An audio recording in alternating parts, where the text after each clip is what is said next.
ہم تھوڑی سی بات کرتے ہیں محرم الحرام کے بارے میں کہ اس مہینے کو حرام کیوں کہا گیا اور اللہ سبحانہ تعالیٰ نے اس کی حرمت کے بارے میں ہمیں کیا بتایا ہے۔ تو قرآن پاک میں اللہ سبحانہ تعالیٰ کہتے ہیں کہ جب اللہ نے کائنات کی تخلیق کی تو سال کے 12 مہینوں کا تعین اسی دن سے کیا گیا۔ ان میں سے 4 حرمت والے مہینے ہیں، تم ان مہینوں میں سے کسی پر ظلم نہ کرنا۔ اب دیکھیں کہ قرآن میں اللہ سبحانہ تعالیٰ نے واضح بتا دیا کہ جس وقت اللہ سبحانہ تعالیٰ نے آسمان اور زمین کی تخلیق کی تھی، اسی وقت سے 12 مہینوں کا تعین ہو چکا ہوا تھا۔ اور پھر اس کے بعد اللہ سبحانہ تعالیٰ کہتے ہیں کہ ان مہینوں میں سے جو 12 مہینے ہیں، 4 مہینے حرمت والے ہیں۔ That means کہ 1/3 جو مہینے ہیں وہ حرمت والے مہینے، اور ان مہینوں میں تم کسی پر ظلم اور زیادتی نہ کرنا۔ اور اس کے علاوہ اور بھی ساری ڈیٹیلز آتی ہیں۔ اب سوال یہ پیدا ہوتا ہے کہ ایز اے مسلمان کیا ہمیں پتہ ہے، کیا ہمیں یہ پتہ تھا کہ کون کون سے 4 مہینے جو ہیں وہ حرمت والے مہینے، اور اس کے اندر اللہ سبحانہ تعالیٰ نے جو پابندیاں عائد کی، بیسیکلی جو کہا کہ تم کسی پر ظلم نہیں کرو گے، تم زیادتی نہیں کرو گے، تم نے یہ نہیں کرنا، تم اچھے کام کرو گے، اس مہینے میں افضل کام کرنے کا اجر زیادہ ہے۔ ہم میں سے کتنے لوگ ہیں، آنیسٹلی مجھے نہیں پتا تھا۔ جس وقت میں نے قرآن پڑھنا شروع کیا تھا تو تبھی مجھے پتہ لگا، تو میں خود بھی حیران ہوگی۔ اور اس کے بعد میں نے اپنی فیملی میں اپنے جاننے والوں میں سے جب کویسچن کرنا شروع کیا تھا تو آلموسٹ اگر آپ کہو کہ 99% لوگوں کو نہیں پتا تھا کہ کون سے مہینے حرمت والے ہیں، اور اگر ہیں بھی تو اس کی ریزن کیا تھی۔ تو آج ہم تھوڑی سی بات کرتے ہیں۔ آئی نو انشاءاللہ، میں گمان ہے میرا کہ بہت سے لوگوں کو پتہ بھی ہوگا، لیکن میری طرح کے بہت سے لوگ ہیں جو پروگرام سن بھی رہے ہوتے ہیں، اور ان کے لیے بہت اچھی بات ہے کہ جب ہمیں اپنے دین کا پتہ لگتا ہے تو بیسیکلی ہمیں اپنا ہی پتہ لگتا ہے کہ ہم ایک پراؤڈ فیل ہوتا ہے کہ ناؤ وی نو اوکے، اچھا یہ مہینے حرمت والے اللہ سبحانہ تعالیٰ نے کر دیے تھے۔ دیکھیں جس وقت زمین اللہ سبحانہ تعالیٰ نے بنائی اور آسمان بنایا، آپ کو پتہ ہے کہ خانہ کعبہ سب سے پہلے تو فرشتوں نے بنا دیا تھا زمین پہ۔ تو اسی زمانے سے، کیونکہ اب دیکھیے کہ کون سے مہینے، 4 مہینے کون سے حرمت والے ہیں، آپ بھی یاد رکھیے گا۔ آسان طریقہ میں آپ کو بتاتی ہوں کہ ذوالحج تو آپ کو یاد رہتا ہے۔ ذوالحج سے ایک مہینہ ادھر کا رکھیں اور ایک مہینہ ادھر کا رکھیں، جیسے ذوالقعدہ، ذوالحج اور اس کے بعد محرم۔ یہ 3 مہینے جو ساتھ ساتھ آتے ہیں یہ حرمت والے ہیں، اور چوتھا مہینہ جو ہے وہ رجب کا ہے۔ اس کی وجہ کیا ہے یہ بھی ہم جان لیتے ہیں کہ کیونکہ جس وقت سے زمین آسمان بنا تھا، اللہ سبحانہ تعالیٰ کا گھر بھی اسی وقت سے دنیا میں بنا ہوا ہے، اور اسی زمانے سے ہی لوگ اللہ کے گھر کا طواف بھی کرتے تھے۔ تو ہوتا کیا تھا اس زمانے میں، کیونکہ لوگ دور کا سفر کر کے آتے تھے، اور ڈیفینیٹلی اس وقت ایسی تو سہولتیں نہیں ہوتی تھی، راتیں اتنی ایسی ہوتی تھی کہ کہاں پہ پڑاؤ ڈالنا ہے، پھر قافلے لوٹے بھی جاتے تھے، پھر ڈر بھی ہوتا تھا۔ تو اللہ سبحانہ تعالیٰ نے، دیکھیں کتنا پیار آتا ہے جب ہمیں اس طرح کی ڈیٹیل پتہ چلتی ہے کہ اللہ سبحانہ تعالیٰ نے اس زمانے سے حج کے لیے، کیونکہ لوگ نکلتے تھے تو ایک مہینہ پہلے اپنے گھروں سے نکلتے تھے، اور جب وہ واپس حج کر کے جاتے تھے تو 1 مہینہ ان کو واپسی میں لگ جاتا تھا۔ تو یہ 3 مہینے اللہ سبحانہ تعالیٰ نے حرمت کے کر دیے کہ اس میں آپ کوئی ظلم نہیں کرو گے، قتل و غارت نہیں کرو گے، کوئی چوری نہیں کرو گے۔ آپ بلیو کریں، اگر آپ ہسٹری پڑھیں کہ اسلام لانے سے پہلے قریش کے جو لوگ تھے نا، اہل قریش تھے، وہ اگر ان کے باپ کا قاتل بھی ان کے سامنے آ جاتا تھا ان مہینوں میں تو وہ اس کو بھی ہاتھ نہیں لگاتے تھے، وہ اتنا احترام کرتے تھے۔ اور یہاں تک حال ہو گیا تھا کہ قریش کے اندر، جو مکہ کے اندر، کیونکہ لوٹ مار اتنی ہو گئی تھی، لوگ جب قافلے جاتے تھے ان کو لوٹ لیتے تھے، ان کا سامان چوری کر لیتے تھے۔ تو اس وقت یہ جو 4 مہینے ہیں نا، اس میں وہ ایسا نہیں کر سکتے تھے۔ اب جتنی بھی ٹریڈنگ ہوتی تھی، جو کاروبار ہوتا تھا، وہ سارا کا سارا انہی 4 مہینوں میں، ایک تو وہ حج کے لیے نکلتے تھے، حج کے لیے آتے تھے، وہ سامان بھی اپنا لے کے آتے تھے، اور پھر وہ وہاں پہ بیچتے تھے، کیونکہ ہر جگہ سے ڈفرینٹ جگہوں سے ڈفرینٹ لوگ آئے ہوتے تھے، تو وہ بیسیکلی ایک ٹریڈنگ سینٹر بھی ان کا بنا ہوا تھا۔ تو اللہ سبحانہ تعالیٰ نے ادھر سے یہ 3 مہینے سیو کر دیے کہ کوئی کچھ نہیں کرے گا۔ تو وہ بالکل بھی اتنا وہ احترام کرتے تھے اور اتنا ڈرتے تھے ان 4 مہینوں سے کہ کوئی چیز جو ہے وہ کھلے عام، جیسے کسی نے قافلہ لے کے جانا ہوتا تھا، اس کو کوئی ڈر نہیں ہوتا تھا کہ اس مہینے میں کچھ نہیں ہوگا۔ اور اس کی ڈیٹیل انشاءاللہ آگے جہاں جائے گی میں آپ کو بتاؤں گی کہ کتنی ڈیٹیل سے اللہ سبحانہ تعالیٰ نے ان مہینوں کی حرمت کے بارے میں بیان کیا۔ اب حرام کا کیا مطلب ہے؟ حرام کا مطلب ہے عزت والا مہینہ، عظمت والا مہینہ. اس مہینے میں جو چیزیں حرام کی گئی، جیسے ممنوع کر دی گئی تھی کہ یہ نہیں کرنا، تو اس وجہ سے اس کی اہمیت بھی بہت تھی. اب محرم الحرام کے مہینے کو اللہ سبحانہ تعالیٰ نے حدیث میں ہمیں پتہ چلتا ہے کہ اس مہینے میں نبی صلی اللہ علیہ وسلم نے کہا کہ یہ مہینہ اللہ کا مہینہ ہے. دیکھیے 12 مہینوں میں سے یہ ایک مہینہ اللہ سبحانہ تعالیٰ کہتے ہیں کہ یہ میرا مہینہ، اتنا اللہ سبحانہ تعالیٰ کا پسندیدہ مہینہ. اس میں تو نیکیاں کرنے کا اجر بھی اتنا زیادہ. اور نبی صلی اللہ علیہ وسلم صحابہ کہتے ہیں کہ جب نبی صلی اللہ علیہ وسلم جو روزہ رکھتے تھے، جو ہمارے رمضان کے فرض روزے ہیں، کہتے ہیں ہم نے کبھی نہیں دیکھا تھا کہ ان فرض روزوں کے علاوہ جو نفلی روزے ہیں نبی صلی اللہ علیہ وسلم اتنا اہتمام کرتے تھے، جو 10ویں کا روزہ رکھنے کا، جس کو ہم عاشورہ کہتے ہیں. اور وہ اتنے شوق سے، اتنے اہتمام سے یہ روزہ رکھتے تھے. نبی صلی اللہ علیہ وسلم کہا کرتے تھے کہ یہ اس دن کا روزہ، ایک دن کا روزہ جو ہے وہ پچھلے پورے 1 سال کے گناہ معاف کر دیتا ہے اللہ سبحانہ تعالیٰ. اللہ کو اتنا پسند ہے. اب دیکھیے یہ 10 محرم کو اتنی اہمیت کیوں حاصل ہے؟ یہ بھی ہمارے دل میں خیال آتا ہے، کیونکہ یہ تو ابھی تو کیونکہ جیسے میں جب تک وہی بات کہ قرآن کو اتنا علم نہیں تھا، تو میں ایک دم سے محرم کی بات آتی تھی تو میں اس کو کربلا کے ساتھ جوڑ دیتی تھی. مجھے یہی پتا تھا کہ اچھا، میں اکثر اپنے فرینڈ سے بھی پوچھتی تھی کہ آپ 10 محرم کا جو شیعہ ہیں فار ایگزامپل، کہ آپ نہیں روزہ رکھتے، کیونکہ مجھے یہی تھا کہ ہم اس کے احترام میں روزہ رکھ رہے ہیں. لیکن جب پھر ہسٹری پڑھتے ہیں تو اپنی عقل پہ ہی ہنسی آتی ہے کہ کیا ہم سوچتے ہیں اور ہم نے دین کو کیسے اپنے مطابق بنا لیتے ہیں، کیونکہ علم نہیں ہوتا. تو پھر جب پتہ چلا کہ نبی صلی اللہ علیہ وسلم روزہ رکھا کرتے تھے، تو پھر جب وہ مدینہ گئے ہیں تو ہجرت کر کے گئے، تو انہوں نے دیکھا کہ وہاں پہ یہود جو ہیں وہ بھی 10 محرم کا روزہ رکھتے تھے. تو نبی صلی اللہ علیہ وسلم نے ان سے پوچھا کہ تم لوگ 10 محرم کا روزہ کیوں رکھتے ہو؟ تو انہوں نے کہا کہ ہم اس لیے کہ حضرت موسیٰ علیہ السلام نے، کیونکہ اہل کتاب وہ تھے، یہود تھے، تو حضرت موسیٰ علیہ السلام نے فرعون سے ہمیں جو آزادی دلائی تھی، وہ اس دن ہماری آزادی دلائی تھی اور ہمیں کامیابی ملی تھی. تو اس کے شکرانے کے طور پہ ہم 10 محرم، ہم عاشورہ کا روزہ رکھتے ہیں. تو نبی صلی اللہ علیہ وسلم نے کہا تھا کہ ہم ایز اے مسلمان زیادہ حقدار ہیں کہ ہم بھی اس دن کا روزہ رکھیں، کیونکہ موسیٰ علیہ السلام نبی ہونے کی حیثیت سے سارے نبی آپس میں ایک دوسرے کے بھائی ہیں، اور انہوں نے اگر یہ شکر، کیونکہ انسانیت کا شکر تھا نا کہ انہوں نے ان کو آزادی دلائی تھی، تو ہم بھی اس دن کا روزہ رکھتے ہیں. تو نبی صلی اللہ علیہ وسلم نے کہا کہ اگر مجھے وقت ملا، اگلے سال اللہ سبحانہ تعالیٰ نے مجھے زندگی دی، تو اگلے سال میں اب 10 کے ساتھ 9 محرم کا روزہ بھی رکھوں گا. کیوں رکھوں گا؟ غور کرنے کی بات ہے، تاکہ یہود کے ساتھ مشابہت نہ ہو جائے. دیکھیے کتنی بڑی بات ہے کہ اس چیز میں بھی نبی صلی اللہ علیہ وسلم نہیں چاہتے تھے ان کی مشابہت کرنا. اور انہوں نے یہ کہا، کیونکہ جب وہ مدینہ آئے تھے نبی صلی اللہ علیہ وسلم، تو یہود تو ادھر ہی تھے، مکہ میں تو یہود نہیں ہوتے تھے. تو جب انہوں نے دیکھا ایک دفعہ کہ حضرت عائشہ ان کے بال بنا رہی تھی، تو انہوں نے کہا کہ سائڈ پہ جیسے مانگ نکالتے ہیں، تو انہوں نے کہا کہ عائشہ میری مانگ درمیان میں نکالو. تو انہوں نے کہا کہ آج کیوں آپ ایسے کہہ رہے ہیں؟ تو انہوں نے کہا کیونکہ یہاں پہ میں نے یہ دیکھا ہے کہ یہود جو ہیں وہ اپنی مانگ سائڈ پہ نکالتے ہیں، میں نہیں چاہتا کہ میری ان سے مشابہت. یہ غور کرنے کی باتیں ہیں. اب ایک ایک چیز ڈیٹیل میں بتانے کی ضرورت نہیں ہوتی ہے بعض چیزوں کو، کہ دیکھیں مشابہت یہ ہم کیوں کریں، یہ باتیں ہمارے لیے کافی ہیں. اسی لیے قرآن میں اللہ سبحانہ تعالیٰ بار بار جو ایک چیز کہتے ہیں، افلا تتدبرون، افلا تتدبرون، تو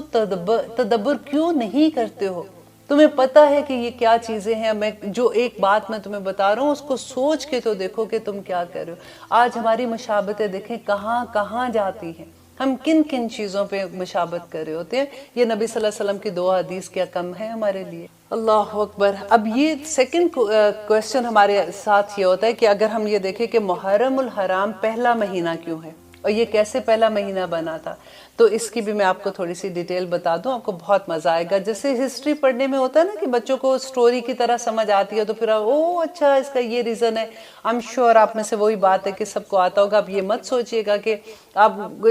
ہر چیز میں یہ کہتی ہوں کہ یہ نئی چیز آپ کو پتہ چل رہی ہے، لیکن پھر میں یہ سوچتی ہوں کہ میری طرح کے بہت سے لوگ ہوں گے جن کو ہو سکتا ہے کہ نہیں پتہ ہو کہ آلموسٹ کہتے ہیں کہ 17 ہجری میں ابو موسیٰ اشعری نے حضرت عمر کی توجہ دلائی اس بات کی طرف کہ ہمارا ایک اسلامک کیلنڈر ہونا چاہیے جو کہ قمری حساب. اس وقت زمانے میں دیکھیں ابھی بھی ہمارا پورا دین جب ہم بات کرتے کہ چاند کو دیکھ کے ہم نے روزے کا رکھنا ہے, چاند کو دیکھ کے نماز کا ہے, اس کو دیکھ کے ہم نے ایسے کرنا ہے, اور پھر عید کا بھی اگر آتا ہے تو چاند دیکھ کے تو ہم نے عید کا دن مقرر ہے. اگر روزہ آج اگر چاند نہیں نظر آیا تو روزہ رکھ لو, چاند نظر آ گیا تو پھر آپ عید کر لو. تو ہر ہماری تہوار جو ہیں وہ ہمارے چاند کے ساتھ قمری دنوں کے ساتھ ہیں. تو نبی صلی اللہ علیہ وسلم جب حضرت عمر کو انہوں نے اس طرف ان کو توجہ دلائی تو اب یہ بات ہوئی کہ اچھا 12 مہینے تو ہیں, وہ تو پہلے سے تھے, لیکن اب کون سے مہینے کو پہلا مہینہ قرار دیا جائے. تو حضرت عمر نے صحابہ سے مشورہ کیا, خاص طور پہ کہتے ہیں حضرت ابو بکر سے اور حضرت علی سے مشورہ کیا, اور ان سے پوچھا کہ کون سا مہینہ ایسا ہوگا کہ جس سے ہم اپنے قمری جو ہم کیلنڈر بنا رہے ہیں اس کا ہم آغاز کریں. تو سب نے یہ مشورہ دیا کہ ہمارے لیے سب سے خوبصورت دن وہ ہے جس وقت نبی صلی اللہ علیہ وسلم ہجرت کر کے مدینہ میں آئے تھے. اس کے بعد ہی تو اسلام پھیلا تھا ساری طرف, اس کے بعد ہی تو سارا ترقی ملی تھی ان کو. تو انہوں نے پھر یہ دیکھا کہ جب وہاں سے ہجرت شروع کی تھی نبی صلی اللہ علیہ وسلم نے, وہ ذوالحجہ کا آخری دنوں میں سے تھی, اور جس وقت وہ مدینہ میں تشریف لائے اس وقت جو پہلا چاند طلوع ہوا تھا وہ محرم کا چاند تھا. تو اس لیے اس کو بیس بنا کے انہوں نے محرم الحرام کو پہلا مہینہ اسلامک سال کا بنایا. اور وہی اللہ سے بس دعا ہی ہم یہ کر سکتے ہیں کہ اللہ سبحانہ تعالیٰ ہمیں علم بھی عطا کرے. اور ابھی دیکھیے آپ کے پاس موقع بھی ہے, انشاءاللہ 10 محرم آ رہا ہے, ضرور روزہ رکھیے گا. کوشش کیجئے گا کہ 9 کا روزہ ساتھ رکھ لیں, اگر 9 کا نہیں رکھ سکتے تو 10 کے ساتھ 11 کا ملا دیں. اگر آپ یہ 2 روزے نہیں ساتھ ملا سکتے, فار ایگزامپل ایک روزہ 9 کا یا 11 کا, تو 10 کا تو ضرور رکھیں, کیونکہ پورے ایک سال کے گناہ معاف ہو جاتے ہیں. الحمدللہ اتنی خوبصورت احادیث لگتی ہیں اور اتنی موٹیویشنل لگتی ہیں. کئی دفعہ میں یہ سوچتی ہوں کہ جیسے بچوں کو کینڈیز نہیں دیتے ہیں کہ دیکھو آپ یہ کرو گے تو میں 4 کینڈی دوں گی, یہ کرو گے تو میں یہ دوں گی آپ کو. اللہ سبحانہ تعالیٰ بالکل ہم سے ویسے ایک چھوٹے معصوم بچے کی طرح ٹریٹ کرتے ہیں کہ دیکھو تم روزے کا مہینہ نہیں ہے, تمہارے لیے روزہ رکھنا مشکل ہوگا, لیکن اس کا اتنا اجر ہے, دیکھو اگر تم روزہ رکھو گے تو پھر میں تمہیں پورے ایک سال کے تمہارے گناہ معاف کر دوں گا. اور ہمارا گمان ہے کہ انشاءاللہ اللہ سبحانہ تعالیٰ ایسے ہی معاملہ ہمارے ساتھ کریں گے. تو اس لیے روزہ رکھنا نہ بھولیے گا. انشاءاللہ لیتے ہیں ایک چھوٹی سی بریک, اس کے بعد ہم دیکھیں گے کہ ہم جو سورۃ آل عمران کو پڑھ رہے ہیں اس میں حضرت مریم کا جو واقعہ ہم پڑھ رہے ہیں, حضرت عیسیٰ کا واقعہ پڑھ رہے ہیں, کیونکہ وفد نجران جو آیا تھا اس کے ساتھ نبی صلی اللہ علیہ وسلم جو بات کریں. اب دیکھیں کس طرح اللہ سبحانہ تعالیٰ جبرائیل علیہ السلام کو بھیجتے ہیں, کس طرح سے ان کو وحی ساتھ ساتھ ہو رہی ہے, اور کس طرح سے وہ بتا رہے ہیں, ایک ایک چیز کا رد کر رہے ہیں کہ جو تم سمجھتے ہو کہ عیسیٰ علیہ السلام اللہ کے بیٹے ہیں یا اللہ سبحانہ تعالیٰ تم اس کو ہی الہ مانتے ہو, تو وہ الہ نہیں ہے. اور اس کی ساری ون بائی ون اللہ سبحانہ تعالیٰ ان کی باتوں کی تصدیق کر رہے ہیں کہ دیکھو جو تم کہہ رہے ہو, یہ نبی صلی اللہ علیہ وسلم کی باتوں کی تصدیق کر رہے ہیں کہ دیکھو یہ کس طرح سے تم سمجھتے ہو. حضرت عیسیٰ علیہ السلام جو ہیں وہ اللہ سبحانہ تعالیٰ کی طرف سے رسول تھے, اللہ کے بندے تھے, اور وہ انشاءاللہ آگے بھی آپ کو اسی کی ڈیٹیل ملے گی. آتے ہیں واپس اور دیکھتے ہیں کہ اللہ سبحانہ تعالیٰ ہمیں کیا فرما رہے ہیں. اب دیکھ رہے ہیں قرآن میری زندگی. الحمدللہ ہم کر رہے ہیں سورۃ آل عمران کی آیت نمبر 48, جس میں اللہ سبحانہ تعالیٰ اب بتا رہے ہیں کہ حضرت عیسیٰ علیہ السلام کو اللہ سبحانہ تعالیٰ نے کیا کیا معجزات عطا کیے ہیں. اور اللہ سبحانہ تعالیٰ نے جب ان کو پیدا کیا تو اس کے ساتھ ساتھ اللہ سبحانہ تعالیٰ کے جو کرم ان کے اوپر تھے, آپ دیکھیے کہ وَيُعَلِّمُهُ, اور وہ کون, اللہ سبحانہ تعالیٰ, وَيُعَلِّمُهُ, اور وہ تعلیم دے گا, اسے, کس کو, عیسیٰ کو, الکتابہ, کتاب کی, والحکمت, اور حکمت کی, والتورات, اور تورات کی, والانجیل, اور انجیل کی. اور یہ اللہ سبحانہ تعالیٰ بتا رہے کیونکہ جب حضرت عیسیٰ علیہ السلام کو کہتے ہیں کہ یہ سارے حافظ تھے وہ تورات اور انجیل کے, اور وہ ان کی میموری بھی اتنی تیز تھی کہ وہ لوگ حیران ہو جاتے. تو آف کورس ہونی تھی, کیونکہ اللہ سبحانہ تعالیٰ تو خود کہہ رہے کہ علم تعلیم دینے والا کون ہے. اب یہاں پہ دیکھیے کہ ڈائریکٹ استاد کون ہے اس کے, وَيُعَلِّمُهُ, کہ وہ تعلیم دے گا, اللہ سبحانہ تعالیٰ ان کو تعلیم دیں گے. اور ان کے اتنے بڑے بڑے معجزے جو آگے آ رہے ہیں کہ وَرَسُولًا, اور وہ ایک رسول ہوگا, اِلَى بَنِي إِسْرَائِيل, کہ بنی اسرائیل کی طرف.